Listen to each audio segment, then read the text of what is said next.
بالله من الشيطان الرجيم بسم الله الرحمن الرحيم الحمد لله رب العالمين والصلاة والسلام على سيد الأنبياء والمرسلين أبي القاسم محمد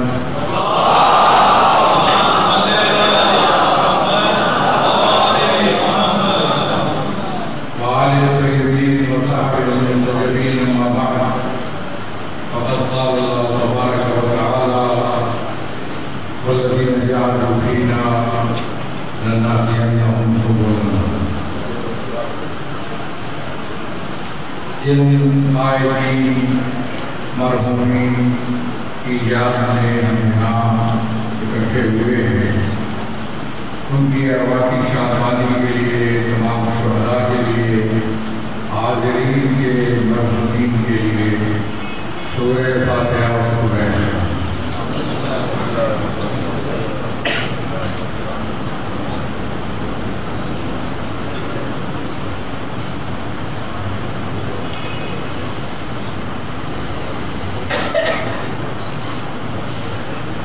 توفیق الہی ہے کہ مجھے امام مساعد آلات میں یہاں حاضر ہونے کا موقع ملا اور علماء کرام کا، برادران ایمانی کا نزدیک سے دیدار ہوا۔ میں قدردانی کرتا ہوں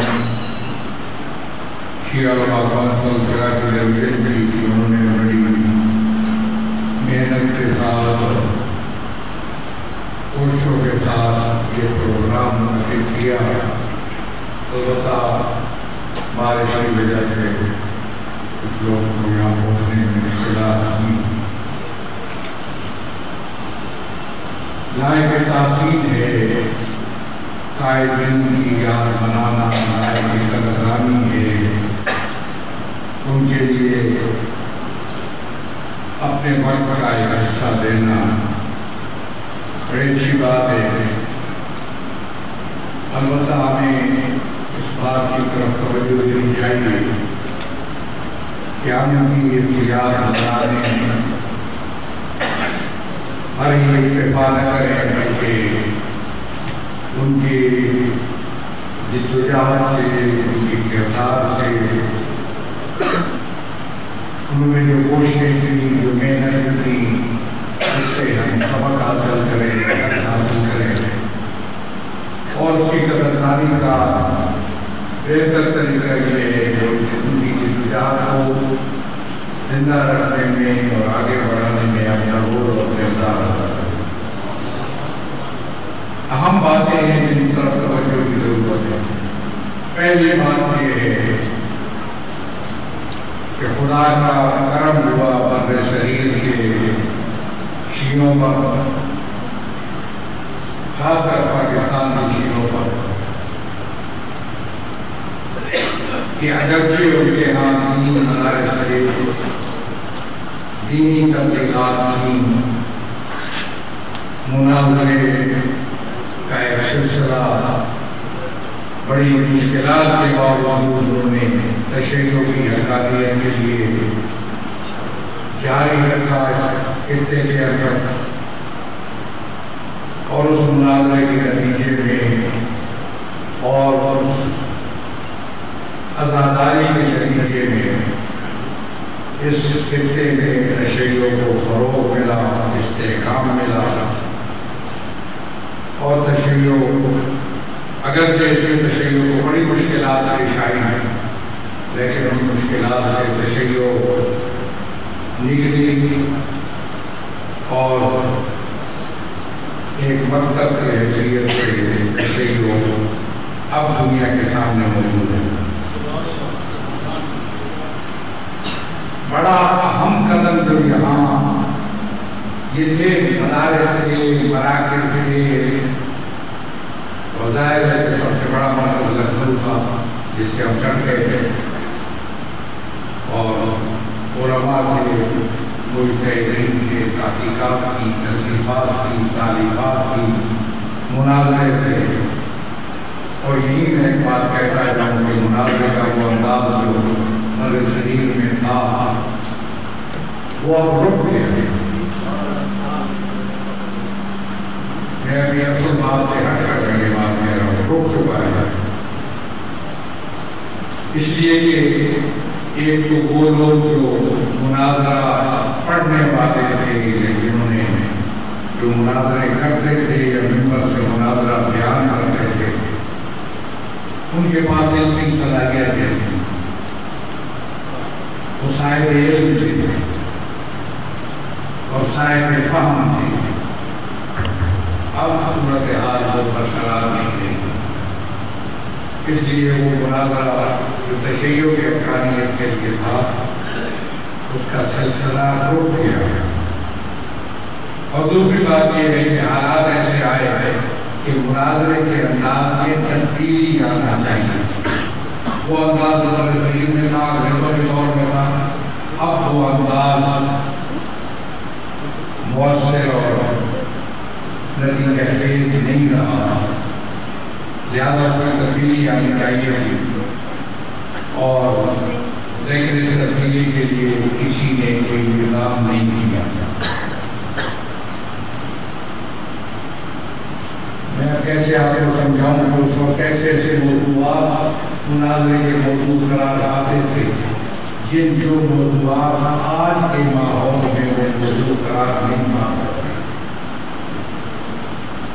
اس لیے ضرورت اس بات کی کہ مناظرے کے انداز میں تبدیلی ہوگی اور علمی اور تشیع کی حقانیت کے لیے دلائل و براہین کے دینے کا انداز بھی تبدیل ہونا چاہیے تھا۔ جیسا کہ المراجعات کا ہے، جیسے حکومہ کا ہے، علی شمس نے جو انداز اپنایا ہے، اس قسم کے انداز میں تبدیلی چاہیے کہ یہ تبدیلی ہونی چاہیے، ضروری ہے، اور جو لوگ اس میں دلچسپی رکھتے ہیں وہ آگے بڑھیں اور نیا انداز مناظرے کا متعارف کرائیں تاکہ تشیع کے حقائق کے لیے حقائق بیان کرنے کا ایک نیا انداز سامنے آئے اور لوگوں کو اس دور کے تقاضوں کے مطابق ان تک تشیع کے حقائق پہنچتے رہے۔ جو کچھ ہو رہا ہے، جو بیان کیا جا رہا ہے، وہ بہت کمزور انداز ہے تشیع کے لیے، اس کو اور زیادہ مضبوط بنانے کی ضرورت ہے۔ علمی انداز ہونا چاہیے، تحقیقی انداز ہونا چاہیے، لیکن وہ ان آلائشوں سے مبرہ ہو جن کی وجہ سے تشیع کے لیے مزید مشکلات پیدا ہو سکتی ہیں۔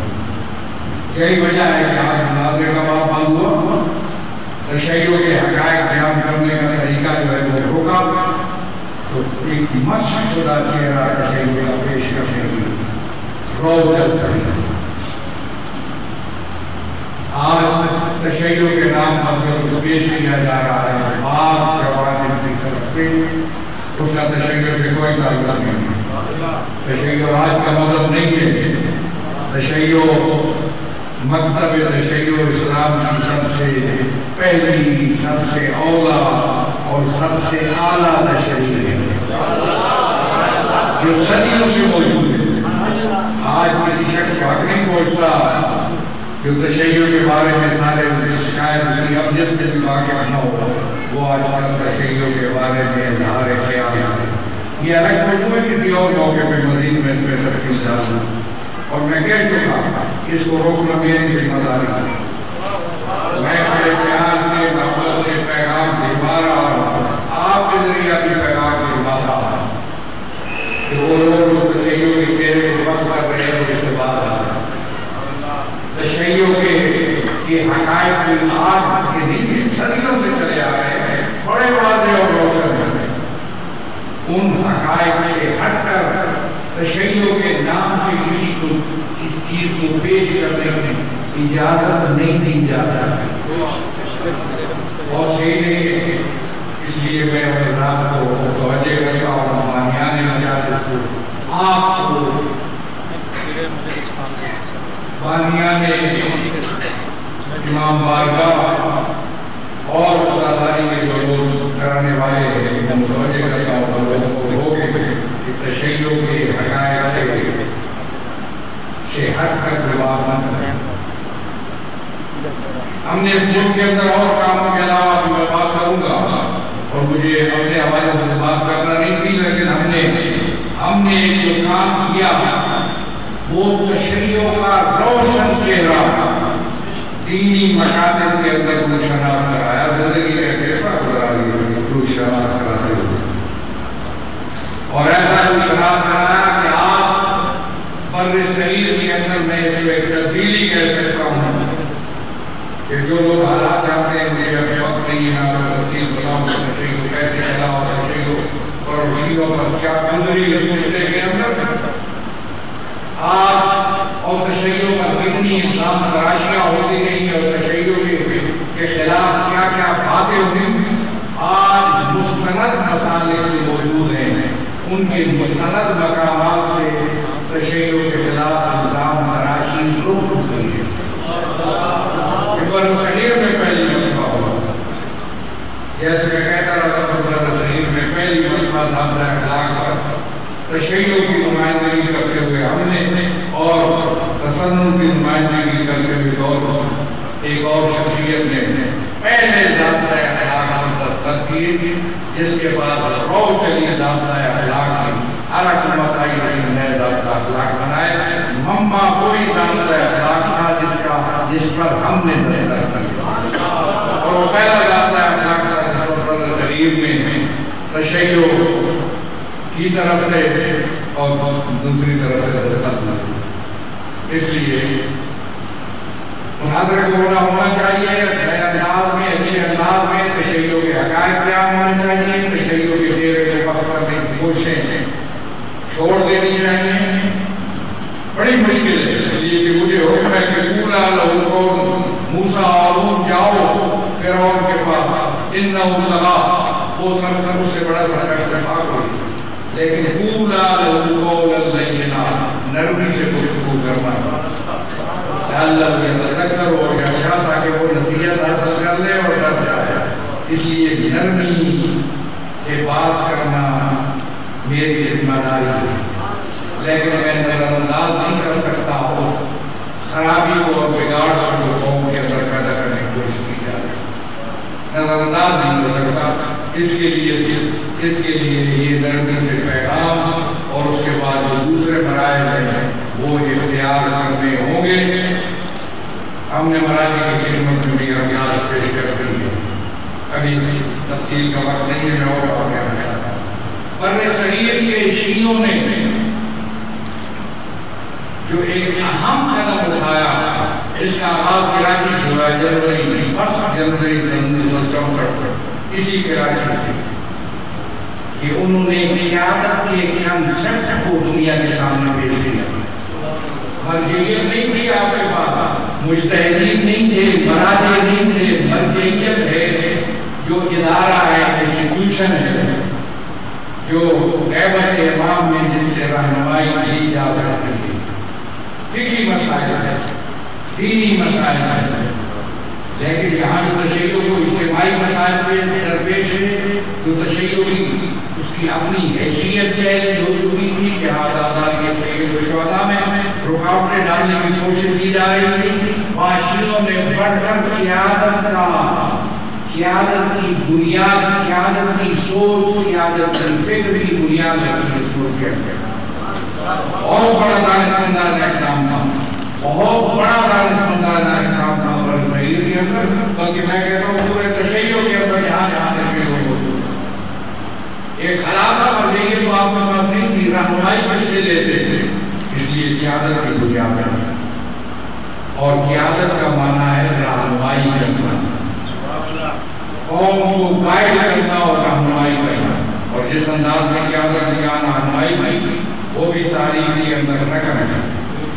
جتنی بھی قیادت کرتی ہے، علامہ سید محمد دہلوی قائد رحمۃ اللہ علیہ سے شروع ہو کر بعد کے مراحل تک، جس انداز میں، مضبوط انداز میں، توڑ ٹوک انداز میں، قاطعانہ انداز میں رہنمائی ہوئی تشیع کے اندر، کسی اور ملت میں شاید اس کی مثال نہیں ملی ہوئی۔ قدر کیجیے اس بات کی، یہ معمولی بات نہیں ہے، بہت بڑا اقدام ہے۔ اور میں ابھی بات اپنی نہیں کرتا، کہہ رہے تھے کہ قیادت پہ تنقید ہونی چاہیے، لیکن مثبت تعمیری اور معزز ہے۔ آئیے میں تو کہتا ہوں میری تقریر کی پکی نہیں ہوگی، گزارا پسند نہیں پڑتا، کوئی شخص کھڑا ہوگا بات کر سکتا ہے مہذب انداز میں تعمیری انداز میں گفتگو کر سکتا ہے، میں پابند ہوں اس بات کا کہ اس کو جواب دوں۔ کچھ نہیں کیا، قیادت کی، رہنمائی کی، اور وہ مضبوط پالیسیاں دی ہیں اور اب تک پہ قائم ہیں۔ دوسری بات میرے پاس نہیں ہے، واضح جو لوگ اور روشن بات میرے پاس موجود ہے، جو پالیسیاں ہم نے اپنائی وہی پالیسیاں پاکستان کی تشیع کے لیے بہتر، مثبت اور تحفظ دینے والی ہیں۔ اس کے علاوہ کوئی اور دوسری بات کی کوئی اور سوچتا ہے، میں اس کے جذبات کی قدر کرتا ہوں، میں اس کے جذبات کی، اس کی عقیدتوں کی، محبتوں کی قدردانی کرتا ہوں، لیکن جذبات سے پالیسیاں نہیں بنتی، دانش سے پالیسیاں خودو بیدہ سبیل ربک بالحکمہ، اللہ کے راستے کی طرف بلانا ہے، دانائی سے بلاؤ۔ قیادت کے لیے دو چیزیں ضروری ہیں، علم اور دانش۔ وَلْيَسْتَوِي الَّذِينَ يَعْلَمُونَ وَالَّذِينَ لَا يَعْلَمُونَ، عالم اور غیر عالم برابر نہیں ہوتے۔ علم ہے بنیاد قیادت کی، اور دوسری بات ہے ادعوا إِلَىٰ سَبِيلِ رَبِّكَ بِالْحِکمَةِ، بلاؤ اللہ کے راستے کی طرف دانائی کے ساتھ۔ یہ اللہ کا راستہ ہے، یہ تحریک اللہ کا راستہ ہے، بلاؤ دانائی کے ساتھ۔ حکمت و دانائی ضروری ہے، جس کے لیے مولا امیر کا مشہور فرمان ہے، اسی آیت کی تشریح کرتے ہوئے الحکمت ضالۃ المومن، دانائی مومن کی گمشدہ مدار ہے۔ لہذا اس کو میں چھوڑتا ہوں، قیادت تھی، اور یہ قیادت کسی اور مکتب میں، طبقے میں شاید کم آپ کو نظر آئے جو قیادت تشیع یہاں حضور میں لائی ہے۔ یہ اور بات ہے کہ کچھ لوگ باہر ہوتے ہیں معاشرے میں، ناراض لوگ بھی ہوتے ہیں، نفسیاتی مشکلات میں مبتلا لوگ بھی ہوتے ہیں، اور بعض لوگ ناراضگی ہوتی ہے کہ ہمیں پہنچنے نہیں دیا جاتا، ملنے نہیں دیا جاتا۔ مجھے یہ امتیاز حاصل ہے کہ کوئی شخص مجھ سے ملنے میں اسے کوئی رکاوٹ درپیش نہیں ہو، مجھ سے سوال کرنے میں، پوچھنے میں، بیٹھنے میں، بات کرنے میں کوئی مشکل نہیں۔ دوسری بات جو آپ نے کی بر صغیر کے اندر، ایک بہت بڑی تحریک، ایک بہت بڑی جدوجہد کو آپ وجود میں لائے ہیں یہاں کے تشیع سے، پاکستان کا تشیع سے۔ یہ معمولی بات نہیں ہے، تاریخ نفاذ فقہ جعفریہ کو جذباتی عمل صرف نہیں تھا، ایک بڑی جدوجہد کی تشیع کے حوالے سے، ایک بہت بڑی، آپ سب لوگ اس کا حصہ ہیں، جو اس مجمع سے نہیں آئے وہ بھی اس کا حصہ ہے۔ ان کو دعوت دے دی، آئیے کسی کو مانتے ہو یا نہیں مانتے، یا اس کی بات نہیں ہے، یہاں قیادت کی بات ہے اور تشیع کی تحریک کی بات ہے، اور کوئی شخص، کوئی شیعہ اس تشیع کی تحریک سے اپنے آپ کو دانش مند شیعہ باہر نہیں رکھ سکتا، اس لیے کہ یہ تشیع کی تحریک ہے، کسی کی ذات کی تحریک نہیں ہے۔ تحریک نفاذ فقہ جعفریہ، اور رک جائیے، پڑھیے میرے اس پریس ریلیز کو جو میں نے 6 جولائی میں میں نے دیا تھا۔ لوگ سمجھتے ہیں تحریک نفاذ فقہ جعفریہ کوئی محدود گروہ، پہلے میں تشیع کے بارے میں تصور یہ تھا کہ ایک محدود گروہ ہے، محدود سوچ ہے، محدود رسمیں ہیں، اسی میں رہتے ہیں، ان کا ملکی مسائل سے، ملی مسائل سے، ملت مسلمہ کے مسائل سے، اسلام کے مسائل سے اس کا کوئی تعلق نہیں ہے۔ میں نے بتایا تحریک نفاذ فقہ جعفریہ کوئی جذباتی چیز نہیں تھی، یہاں اسلامائزیشن ہو رہا تھا، اسلامائزیشن کا نعرہ لگا تھا۔ آپ کو پتا ہے کہ یہاں بازار میں آپ خریدتے ہیں غلام بران غلام بران غلام بران، اور لوگوں نے سیاسی سنا ہوگا تو ایک پختونستان کے دو بران ہیں، ایک شاہزادہ بران ہے اور ایک مانزئی بران ہے۔ اس میں نہیں جانتا کہ سیاسی اصطلاح ہے، لوگوں کو شاید آپ کے میں نہ ہو، اس لیے مجھے خدشہ لاحق ہوا تشیعوں کو کہ یہاں کسی خاص بران کا اسلام نافذ کیا جائے گا۔ توجہ کیجیے اس طرف۔ اس لیے میں نے کہا کہ تحریک نفاذ فقہ جعفریہ کوئی فرقہ وارانہ چیز نہیں تھی۔ تحریک نفاذ فقہ جعفریہ توجہ دلا رہی تھی اس بات کی طرف کہ مسلم سکالروں، مسلم محققوں، مسلم مجتہدین کی آراء اور ان کے نظریات سے بھی استفادہ کیا جائے۔ یہ مقصد تھا تحریک نفاذ فقہ جعفریہ کا۔ سوچئے بات بہت بلندی پر چلی گئی، لوگوں نے سمجھا کہ فقہ جعفریہ ہماری نام میں جو ہاتھ کاٹنا ہمارا ہو، ہمارے طرز پہ ہو، یا دوسرے جو مسائل ہیں وہ ہمارے طرز پہ ہوں، فقہی مسائل ہمارے طرز پہ ہوں۔ ہم نے اٹھا کے اس کو اونچی سطح پہ لے گئے۔ ہم نے کہا صرف یہی نہیں تھا کہ فقہی اختلاف ہے اور فقہی اختلاف ہے ہاتھ کاٹنا یہاں سے ہے یا یہاں سے ہے، یہ مسئلہ نہیں تھا۔ مسئلہ یہ تھا کہ یہ صرف تم مسلمان نہیں ہو، تمہیں صرف حق نہیں ہے کہ اسلام کی تشریح کرو۔ اسلام کی تشریح کے لیے بہت سے مسلم سکالر موجود ہیں، بہت سے مسلم محقق موجود ہیں، بہت سے مسلم مجتہدین موجود ہیں جن کے یہاں اجتہاد کا دروازہ کھلا ہوا ہے۔ نسلاً بعد نسل مجتہدین چلے آ رہے ہیں جن کی خصوصیت یہ ہے کہ ہمارے دوستوں کے یہاں دارالافتاء ہیں، فتوے کے گھر ہیں، مفتی موجود ہیں، لیکن مرجعیت جیسا انسٹیٹیوشن نہیں ہے کہ جس کے بعد آپ مسئلہ پیش کریں تو چند سیکنڈوں کا انتظار کرنا پڑے گا، جواب حاضر ہوگا۔ یہ نہیں ہے کہ کل آئیے اور البتہ انتظامی حوالے سے مشکلات ہیں، وہ میں مانتا ہوں، لیکن سکالر اور محققین اس مرحلے پہ پہنچ چکے ہیں تشیعوں کے۔ اس لیے میں کہتا ہوں یہ دو باتیں یاد رکھیے، قیادت اور یہ بہت بڑی تحریک۔ میں سب سے بڑی اگر نہ کہوں تو بہت بڑی تحریک وجود میں آئی جن کو ان قائدین نے لیڈ کیا،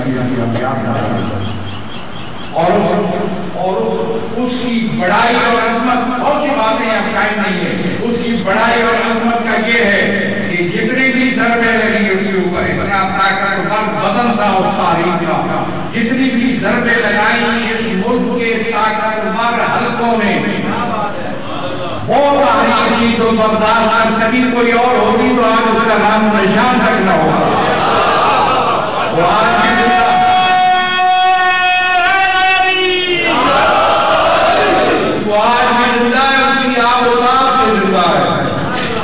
ہم نے پابندی لگائی، ہم نے راستہ بدلا، حکمت و دانائی کے ساتھ۔ آج ملت جعفریہ کا راستہ کوئی نہیں روک سکتا۔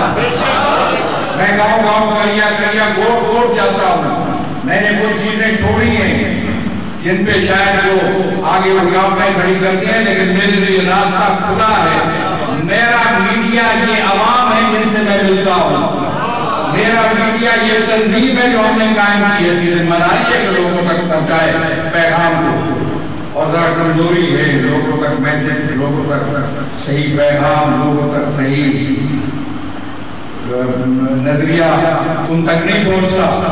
موقع پہنچنا چاہیے لوگوں تک ہر مسئلے میں۔ ان دنوں میں نے جو پریس ریلیز جاری کیے آئے ہیں، آپ بھی چھپے ہوں گے، دفتر کی ذمہ داری ہے تو لوگوں تک پہنچائے، ڈھونڈوں تک رویہ کی ذمہ داری ہے پہنچائیں تاکہ وہ اس سے استفادہ کریں۔ اور یہ اتنی مضبوط اور توانا اور اتنی بلند تنظیم تاریخ کی کہ ضربیں لگتی رہی، اس نے پرواہ تک نہیں کی، بڑی کوششیں ہوئی، اور مجھے کہا گیا کہ اس کی پابندی ہٹانے کے لیے بلا سے ملو۔ میں نے کہا میں کس سے ملوں، میرے پاس دینے کے لیے کچھ بھی نہیں ہے، اس لیے کہ جو ملتے ہیں وہ کچھ مانگتے ہیں کہ ہمارے لیے یہ کرو۔ میں کسی کے لیے کچھ نہیں کرنے والا ہوں، میں تشیع کے لیے کرنے والا ہوں، اور میری خصوصیت یہ ہے کہ میں کسی کے سامنے جواب دے نہیں ہوں یہاں، میں کسی کا دست نگر نہیں ہوں، کسی کا جواب دے نہیں ہوں، میں تشیع کے لیے سوچتا ہوں اور تشیع کی سربراہی کے لیے کام کرتا ہوں۔ اور آج صورتحال یہ ہے، انہوں نے کوشش کی کہ تشیع کو گلی گلیوں میں، مجھے وہ وقت یاد ہے، وہ دہراتا نہیں ہوں، جب بچے مجھے رات کو فون کرتے تھے کہ بابا آج گئے تھے دفتر میں، تو ان کے ساتھ کیا کیا لوگوں نے دفتر والوں نے سلوک کیا اور کیسے آوازیں کسے، اتنا نوبت یہاں تک پہنچ گئی تھی۔ میرا بھائی گیا تھا، آج بیٹا ہمارا سکول میں گیا، سکول کے لڑکوں نے کیا کہا، فلاں ادارے میں گیا، انہوں نے کیا کہا۔ ہم نے وہ کام کیا کہ آج تشیع کی عظمت وہاں پہ ہے، وہاں تک پہنچ چکی ہے کہ ملت کے دائرے کے اندر اگر ہم نہ ہوں تو وہ اتحاد نہیں کہلا سکتا۔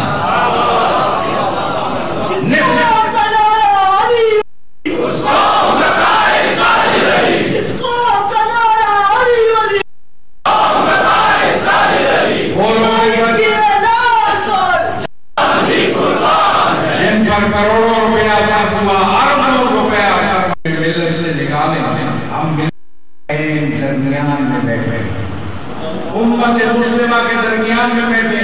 27 رمضان کو یوم پاکستان ہوتا ہے، 14 اگست کو 27 رمضان، ابھی 27 رمضان کو اسلام آباد میں اجتماع ہوا جس میں ساری تمام دینی تنظیموں، دینی مکاتب فکر کی نمائندگی موجود تھی، جس کی صدارت ہم کر رہے تھے۔ اور ابھی وہ خبر آ رہی ہے کہ بلوچستان میں ایک تنظیم بنی ہے، امام جو پہلے بنی تھی، جس میں تمام دینی جماعتیں، تمام دینی مسالک موجود ہیں۔ وہ امام کی تمام شرکاء چند سال پہلے ہمارے پیچھے نماز پڑھ چکے ہیں۔ وہ مشکل تھی، اب ہم وہاں پہنچے ہیں جہاں پہ ہم عین مسند صدارت پر موجود ہیں، اور جن پر کروڑوں اور اربوں خرچ ہوا تھا وہ کسی گندگی کے گٹر کے اندر جل سک رہے ہیں۔ یہ صورتحال ہے، اور اب صورتحال یہاں پہنچی ہے کہ دو فرقوں میں، دو مسلکوں میں، ایک مسلک کے دو گروہوں میں شیعوں سے آ کر اگر کہیں اختلافات ہوتا ہے، اختلافات رونما ہوتے ہیں، تو ان کے حل کے لیے بھی انگلیاں ہماری طرف رکھتی ہیں۔ اس لیے میں سمجھتا ہوں کہ اس کی قدر کیجیے، بتائیے لوگوں، یہ کسی فرد کا شخص کا مسئلہ نہیں ہے، یہ تشیع کی تاریخ ہے، یہ قیادت تشیع کی قیادت تھی اور یہ تشیع کی تاریخ ہے، اور یہ بڑی قربانیوں سے حاصل ہوئی۔ اور اب بھی میں سمجھتا ہوں کہ اس وقت تشیع کے خلاف جو سازشیں ہم نے پاؤں تلے رکھ دی اور ناکام بنائی، جو بھی سوچتے تھے تشیع کے بارے میں، اس مائنڈ سیٹ کو ہم نے ختم کیا جو تشیع کے خلاف سوچ رہا تھا، اس کو ناکام بنایا۔ معمولی بات نہیں ہے، اس کے اندر سب رونا رو رہے ہیں مائنڈ سیٹ کا۔ اس مائنڈ سیٹ کو ہم نے اس مائنڈ سیٹ کو ختم کیا اور اپنے خلاف ہونے والی سازشوں کو ناکام بنایا۔ اور ابھی میں سمجھتا ہوں، اب میں پالیسیاں اپنی جو ہے وہ کسی اور وقت بتاؤں گا۔ ایک پالیسی بتاؤں کہ ہماری پالیسی مسائل کے حل میں قربانی، تصادم نہیں، مسلح جدوجہد نہیں بلکہ قربانی۔ وہ قربانی جو کربلا میں شہدائے کربلا نے، وہ قربانی جو حسین ابن علی نے کربلا کے اندر کی، اس قربانی سے میں درس حاصل کرنا چاہتا ہوں۔ اصولوں پر قائم رہنا اور اصولوں کے لیے جان کا قربان کر دینا، یہ کربلا والوں کا سبق ہے۔ بڑی قربانی کی کربلا والوں۔ ایک ایسا وقت بھی آیا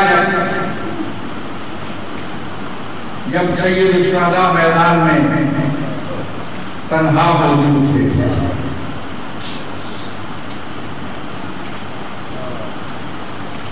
فنظر الى قیام الاخوہ فرآها خالیہ، دائیں طرف دیکھا بھائیوں کے خیمے خالی نظر آئے۔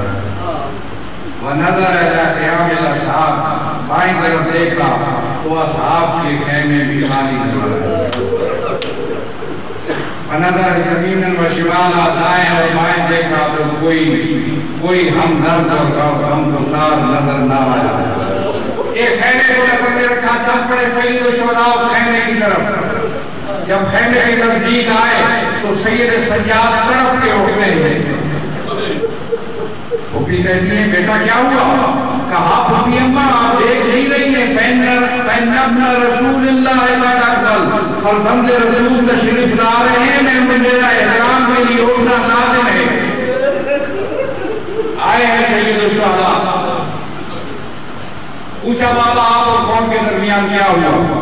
کہا بیٹا کربلا کی زمین ہمارے اور ان کے خون سے سرخ ہو چکی ہے. سید سجاد نے سننا تھا تو تڑپ کر بولے این امی ابو الفضل العباس، میرے چچا ابو الفضل العباس کہاں ہے؟ سید الشہداء نے کہا کہ وہ فرات پہ نہر کے کنارے بازو کٹا کر شہید ہو چکے ہیں. کہا این اخی علی اکبر، میرے بھائی علی اکبر کہاں ہیں؟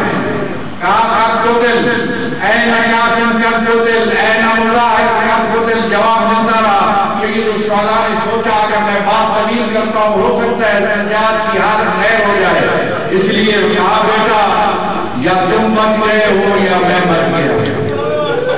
رک گیا پھوپھی کی طرف. پھوپھی اماں الیہ بالسیف والعصا، میری تلوار بھی مجھے دے دو، میرا عصا بھی مجھے دے دو. کہا بیٹا کیا کرو گے؟ کہا عصا کا سہارا لوں گا، تلوار سے سید الشہداء امام وقت کا دفاع کروں گا. کہا بیٹا تم پر جہاد ساکت ہے. سید الشہداء نے کہا چل پڑے سید الشہداء کربلا کی میدان کی طرف. جب گئے ہیں میدان میں تو واپس جب جو جنا آیا تو دین خالی تھی، ایک طرف ڈھلتی ہوئی تھی. بیویوں نے حالہ ڈالا، محمد علیہ حسین کے نعرے لگانے شروع کیے. اتنے میں سید الشہداء کی چھوٹی بیٹی آگے بڑھ کے سوال کیا یا جوالا بھی میرے بابے کے گھوڑے گھوڑے بتاؤ یہ 3 دن کا بھوکا ہو کیسا تھا میرا بابا؟ ہم قتلا شارا، کیا کسی نے میرے بابے کو پانی پلایا یا میرا بابا پیاسا شہید کر دیا گیا؟ اللہ